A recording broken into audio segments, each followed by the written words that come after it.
తెలంగాణ గానీ, తెలుగు రాష్ట్రాల్లో గానీ, రాజకీయ రంగంలో, పబ్లిక్ స్పేస్‌లో కులం కేంద్రంగా నువ్వు చర్చించకపోతే, అధికారానికి నువ్వు దూరం అవుతూనే ఉంటుంటావు.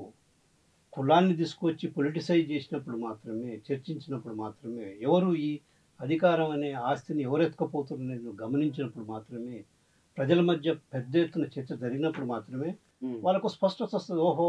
మేము ఓట్లేస్తున్నది పార్టీలకు గాదు. మేము ఓట్లేస్తుంది ఈ 2, 3 కులాలకే ఓట్లేస్తున్నాం. మేము కులాల కోసం ఓట్లేయడానికి మేము రాలేదు.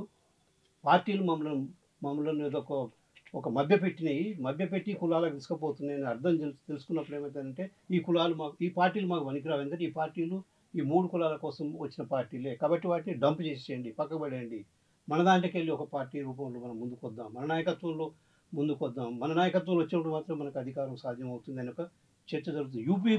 యూపీ, బీహార్‌లలో, తమిళనాడులో కులం కేంద్రంగా చర్చ అయింది కాబట్టే కింది కులాలకు అధికారం వచ్చింది.